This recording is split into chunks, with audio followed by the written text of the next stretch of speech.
রক্তের সম্পর্ক ছাড়াও যে কিছু মানুষ আপন হয়, ভালোবাসা জন্মায়, তার জ্বলন্ত প্রমাণ ছিলেন আসিয়া খালা। উনি এত তাড়াতাড়ি আমাদের ছেড়ে চলে যাবেন আমি কখনো ভাবতেও পারিনি। আমি কখনো একটাবার কল্পনাও করিনি এত তাড়াতাড়ি উনার দিন ফুরিয়ে আসবে। আমার বিয়ে হয়েছে ১৯ মাস। আমার বিয়ের পরের দিনই আসিয়া খালার সাথে আমার পরিচয় হয়েছিলেন।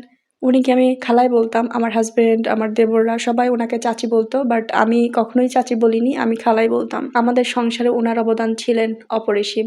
উনাকে যখন আমার শাশুড়ি কোনো কাজের জন্য ডাকতেন তখন কখনোই অজুহাত দেখাইতেন না বা বলতেন না যে আমি এটা পারবো না। নিজের সংসার ভেবে কাজ করতেন। মা অনেক সময় আত্মীয়দের বাড়িতে ঘুরতে যেতেন, ২-১ দিন থাকতেন।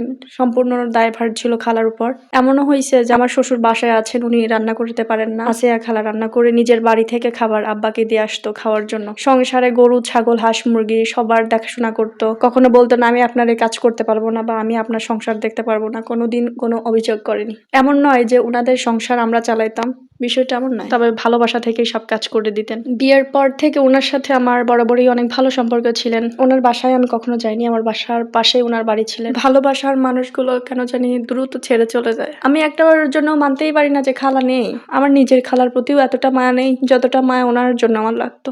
আমি যখন বাসায় যেতাম, যদি খালাকে ২-১ দিন না দেখতাম, তখনই আমার শাশুড়িকে বলতাম খালা আসে না, খালা কোথায়, বাসায় নেই। আমার ভালোবাসার একটা মানুষ ছিলেন। ওনার কোনো মেয়ে নেই, ২টা ছেলে বাচ্চা, একটা একদম ছোট ৬ বছর বয়স আর একটা হয়তো ১৪ থেকে ১৫ বছর বয়স হবে। কখনো আমার শাশুড়িকে বলেনি যে আমি এই কাজটা করবো না, আপনার ছেলের বউকে বললেই তো পারেন। বা কখনো আমাকেও বলেনি যে তুমি এই কাজটা করো, আমি এখন বাসায় যাব। যে কাজটা শুরু করতেন সেই কাজটা একদম শেষ করে দিয়ে যেতেন। আমি একদিন মাছ কাটতে বসছি, কয়েকদিন আগে অনেকগুলো মাছ আব্বা বাজার থেকে আনছিল। আমি কাটতে পারতেছিলাম না, একা একা একটু সময় লাগবে। আমি বলিও নাই যে খালা একটু কেটে দেন। উনি দেখে এসে সব মাছগুলো কেটে দিয়ে গেল। বলতেছিল তুমি ছোট মানুষ, তুমি এতগুলো মাছ কতক্ষণ ধরে কাটবে। কি মায়াই না করতো আমাকে। কৃষি কাজ সংক্রান্ত যত কাজ ছিল সবকিছু আমার শাশুড়ি মায়ের সাথে উনি করতেন, আমি কোনো কাজে হাত লাগাতাম না। ওনার কারণে আমি সংসারের কাজ কি বুঝতেই পারিনি, হয়তো এখন থেকে বুঝবো। ওনার অনুপস্থিতি আমি প্রতিনিয়ত মিস করি। নিজের খুব কাছের মানুষও মারা গেলে আমি হয়তো ২-১ দিন মন খারাপ থাকে, বাট পরবর্তীতে আমার মন খারাপ অটোমেটিকলি সেরে যায়। কিন্তু খালার কথা না আমার হুটহাট করে মনে পড়ে, অটোমেটিকলি মন খারাপ হয়ে যায়। সব থেকে বেশি খারাপ লাগে যে ওনার বাচ্চাটার কি হবে, ভাবলেই চোখ দিয়ে পানি ঝরে। আল্লাহ ওনাকে জান্নাতবাসী করুক, দোয়া করা ছাড়া আর কিছু নেই। মায়ের মতো মায়া করতেন, ভালোবাসতেন, আর কেউ এসে খোঁজ নিবে না আমার। খালা আপনার অনুপস্থিতি আমি সবসময় মিস করব।